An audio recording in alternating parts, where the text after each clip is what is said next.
Welcome back to the studio, and today we're going to be doing something a little bit different than we usually do here on the channel. Usually we work on scale vehicles, usually 10th scale vehicles, whether trucks or cars, sometimes a little smaller. But today we're going to work on a full-size vehicle. So I think a lot of you know I have a 2015 Range Rover Evoque that needs some work done on it. And I figured I have a camera and I have a YouTube channel, so it only made sense to document for the entire world my mechanical ineptness. So that's what we're going to do. We're going to follow me as I try to fix a 2015 Range Rover Evoque. Now, I'm going to do something else with this series also, or this series of videos. I'm going to kind of do two things. One is filming me trying to fix this thing, which could be interesting. But also I want to do some product comparisons. So as we work on the vehicle, I want to get multiple versions of a product and find out what's better. So it's from different manufacturers, a certain product, and find out which is better. And we actually do that on this video today, along with the starting to try to fix the vehicle. So enough said. Let's go ahead and head on down outside, and I kind of show you what's going on with the vehicle, and we can start trying to fix it. So here's the culprit at hand. This is a 2015 Range Rover Evoque that I bought brand new back in 2015. And I've actually put very few miles on it. It only has about, I'd say, the 35,000, 36,000 miles on it. So it's a low mileage vehicle. But it is a Range Rover, so it already has its electrical gremlins. Just like every other Range Rover in the world, it has electrical issues. And if I go ahead and start it up, you can see the dash, it lights up like a Christmas tree. I mean, we've got the ABS light that comes on immediately. We've got traction control light that comes on immediately. We've got an amber brake light that comes on immediately. And actually, if we drive a little bit, there'll be a second brake light that comes on that's bright red and terrifying looking. A few years back, I installed a trailer hitch on the vehicle, and I may or may not have destroyed one of the exhaust hangers that hold up the driver's side exhaust pipe. In fact, you can see, you can see here, it's ripped in half. And this exhaust pipe has actually been kind of bouncing around back here. So my thought is maybe it damaged one of the ABS speed sensors. So what I thought I'd do is start on this wheel, this back driver's side wheel, and examine the ABS speed sensor. And then I think I'll do each wheel all the way around and see if there's any issues with the wiring or the speed sensor itself that could be throwing these codes. With the wheel off, we can see the ABS speed sensor wire right here, and it is nowhere near that exhaust hanger. So that is absolutely not what the issue was. So what I think I'll do is go ahead and remove the sensor, which is easily done. It's just a torque head bolt holding this in. And we'll pull it out and take a look at the sensor itself. It looks like the wire, if we track the wire, trace the wire all the way back, kind of where it goes into the body of the car, looks pretty good. It doesn't look like it got hung up on anything, nothing on the road came up and cut it or anything like that. So what I think I'll go ahead and remove the speed sensor and see if, I don't know, if it's what kind of shape it's in or how it looks. All right, with the speed sensor out, it looks like, I mean, it looks okay. It's dirty. It's grimy, kind of gross looking. So what I think I'll do, and I'm going to do this all the way around the car. I'll just go through and examine each speed sensor. I'll take some soapy water and clean them all off. I'm assuming they're all probably going to look a little bit like this, kind of dirty and grimy. Maybe that's the problem. Maybe we can get real lucky, just clean these sensors. Maybe they're not giving a good signal because they're dirty. So I'm going to go around and clean all four corners off, reinstall them, and then I guess we'll see what we got. All four corners are done, and you can see, since I was taking the wheels off, I went ahead and cleaned them. And this will be coming up later this episode. We're going to actually compare the wheel cleaners that we used to clean the wheels. But let's go ahead and see if cleaning the speed sensors works. I'm going to start the car up, and yep, kind of how I would have figured. Everything looks exactly the same. We still got the ABS light, we got the brake light, we got the traction control light. Everything seems exactly the same. It's what I expected. But it was worth a try. It's an easy try to just go ahead and clean them and cross our fingers and hope for the best. But it looks like this is going to take a little bit more effort. And I did want to let everybody know, I did top off the brake fluid. Obviously, the brake lights are coming on. So I did go ahead and get some brake fluid and top it off to make sure that was not the issue. And I mean, of course, it's not. But we do have the brake fluid topped off now. So our couple of quick fixes didn't seem to work. unsurprisingly. I'm not surprised this didn't work. I was really hoping, I had my fingers crossed, it would have been really amazing if all I had to do was clean the speed sensors and it actually fixed the problem. I don't know if I mentioned the reason I went straight to the ABS speed sensors is because I did actually take the vehicle down to an AutoZone, and they came out and used their handheld and pulled codes on it, which shot a bunch of speed sensor codes. In fact, all four corners, all four ABS sensors, and some other speed sensor type codes. Now, I'm not putting too much faith into that. One, because it also pulled the wrong reading for the odometer reading was wrong. So I'm not putting too much faith in the AutoZone's handheld code machine. But that's why I figured it was a good place to start. It didn't work out. I don't know. Maybe you guys have ideas of where we go next. Like, what's the next step? I'm not exactly sure what the next step is. Maybe if you have any ideas, let me know down below. I think what I'm going to do is kind of bite the bullet, take it down to the dealership, let them put it on their big machine and pull the codes. I think they told me, I can't remember exactly, it was either $200 or $300 just to have that done. But I think that's probably what I'm going to have to do. Those machines can dive a little deeper, so they pull a code and then dive even deeper into what's causing those codes to be to go off. So I think it'll give us a better idea. Unless you guys have a better idea for the next step, I think that's what I'm going to do moving forward. Just take it and have, just bite the bullet and have some real codes pulled on it. But that's enough with trying to fix the vehicle right now. Like I mentioned at the end of the footage, I did actually clean all four wheels. I figured while I had them off, I'll go ahead and clean them inside and out, which reminded me, a while back, about 6 months ago, maybe even a year ago, I don't know. A while back, though, I actually shot some footage doing a comparison of 4 wheel cleaners. So I also want to be completely transparent. So Super Clean had sent me some product to do a video with. And so I shot some video. I did a comparison between Super Clean, Simple Green, Armor All's wheel cleaner, and Mcguire's wheel cleaner. So I shot this footage like 6 months ago. It didn't turn out, just little foreshadowing, I guess. It didn't turn out so well for Super Clean. So that's why I never put it out. They sent me this to make a video, and I didn't want to put it out because it doesn't turn out very well for them. But you know what? We're going to go ahead and put out this video now, and I'll show you the comparison of these 4 products. Now, basically, for the way I'm going to do this is I got 4 wheels on the vehicle, so I'm going to use one product on each wheel, and I'm going to follow the instructions on the back of the bottle, exactly what it says to do. But anyways, let's roll the footage and see how it goes. We'll start with the Super Clean, and it's a 32-ounce bottle that was $8.54 at the time I bought it. It wants us to go ahead and rinse the entire wheel first, and then we'll coat the entire wheel with the cleaner.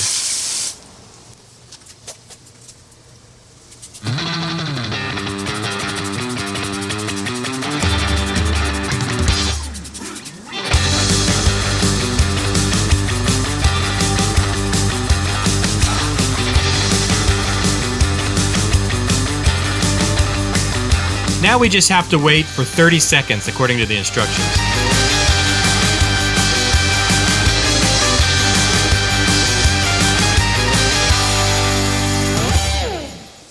Now let's just give it a rinse and we'll see what we've got.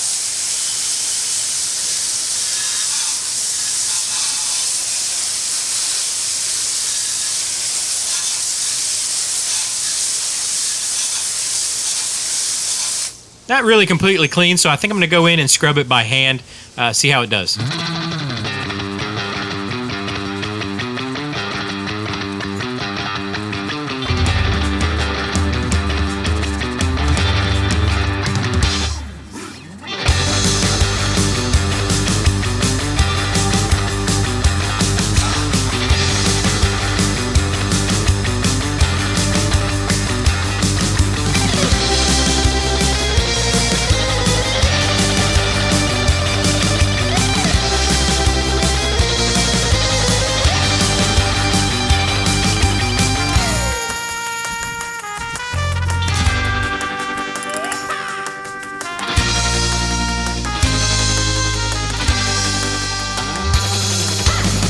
got a pretty clean wheel.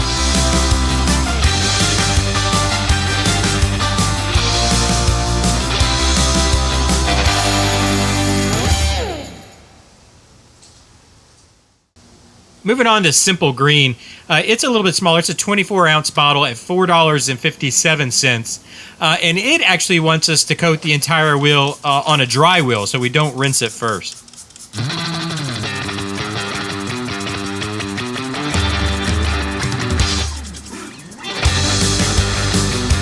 With Simple Green, we're going to actually have to wait a full minute. Actually, it called for 1 to 2 minutes. I went ahead and went a minute 30, just kind of cut it in the middle.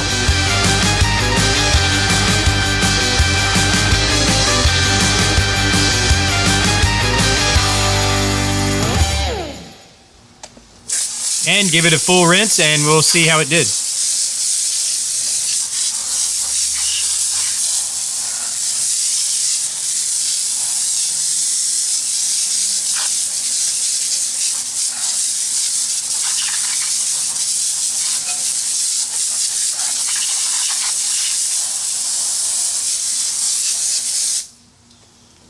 About the same as super clean, to be honest with you. Let's give it a hand scrub.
With the wheel rinsed, we actually have, a pretty clean wheel. Looks good to me.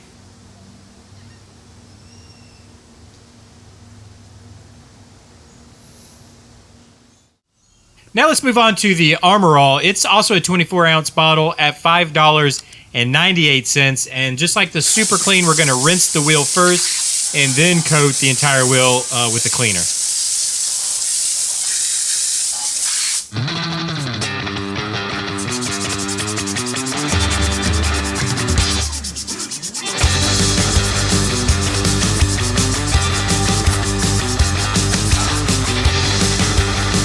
With the Armor All, we're going to have to wait 30 seconds before we rinse the cleaner off.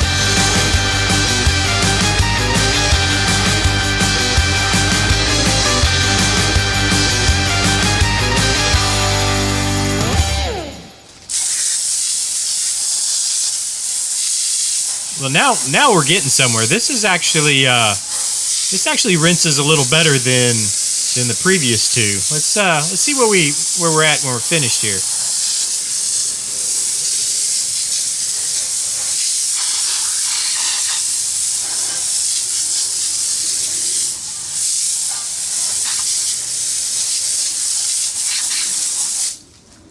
That's not bad, but I'll go ahead and give it just a little bit of a hand scrub.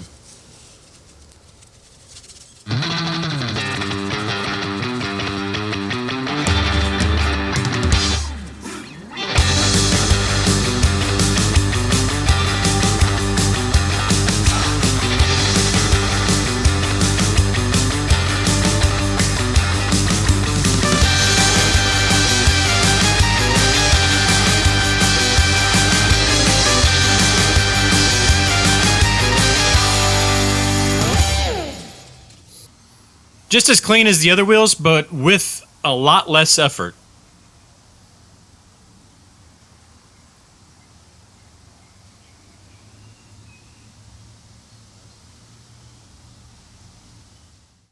Now last up we have Mcguire's, which is again a 24-ounce bottle, and it was $8.79 at the time of purchase. It also wants us to rinse the wheel first, and then again completely coat the wheel with the cleaner.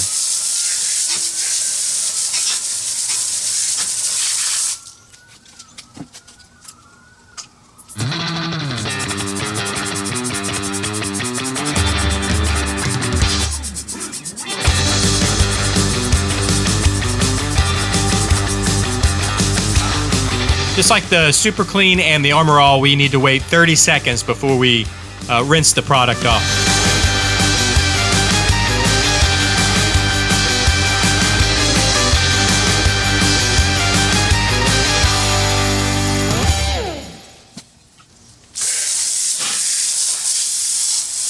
And now this is really doing the trick. It's almost rinsing the entire. It's almost completely cleaning the wheel just by rinsing it. It's actually kind of impressive.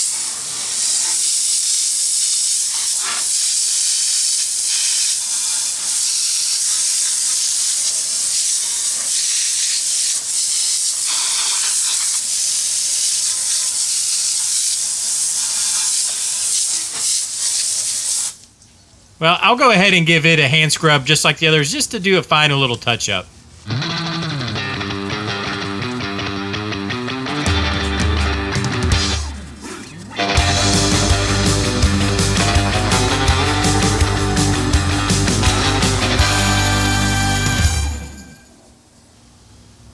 Yeah, I think we definitely have a winner here. This was by far the best product. But we'll have to talk about also the cost of these products. So I think we definitely had two standouts in this comparison test we did. We had the Armor All and the Mcguires. I think these two were definitely the standouts. The Super Clean and the Simple Green, they did the job. It took a little more scrubbing, a little more elbow grease. And in all fairness, these wheels were extremely dirty. I don't know how well it shows up via YouTube video, but they were very dirty wheels. And they did the job, but I think far and away the Armor All and the Mcguires did a better job. The Mcguires definitely did the best job. In fact, I think if I had just coated the wheel one more time and then rinsed it, I don't think I would have had to scrub by hand at all. The Armor All I did just a little bit, just kind of little touch-ups kind of in the corners and whatnot. Now the thing is, the Armor All actually, now this is at the time I purchased these, the Armor All was about $2 cheaper. So if that's a concern, I mean, if you want to save a couple bucks, I don't think the Armor All is a bad way to go. I'm pretty sure though, for me personally, I'm going to pay the couple extra bucks.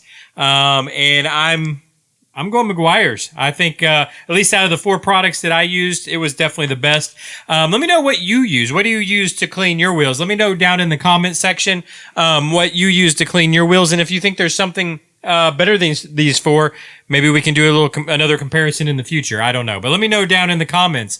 Hey, if you want to keep up with the work we're doing on the Range Rover, and if I'm actually able to get it repaired or get it fixed. We still need the next step, what we're going to do next.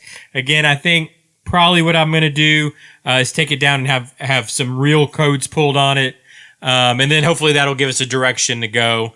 We shot in the dark with just trying to clean the sensors and that kind of thing. It didn't work out, but that's okay. We're going to figure this out. We're going to get it fixed. And then we'll get on to I hope to get on to some more fun projects for the car. For the vehicle. But if you want to keep up with all that, make sure and hit that subscribe button down below. Leave me those comments down below. Hit the like button. Share this video. Apparently, YouTube's big into sharing right now. That's what the algorithm's looking for. So if you enjoyed it, share it with your friends, with your family. Share the video. But hey, I'll see you next time when we're working on the Range Rover.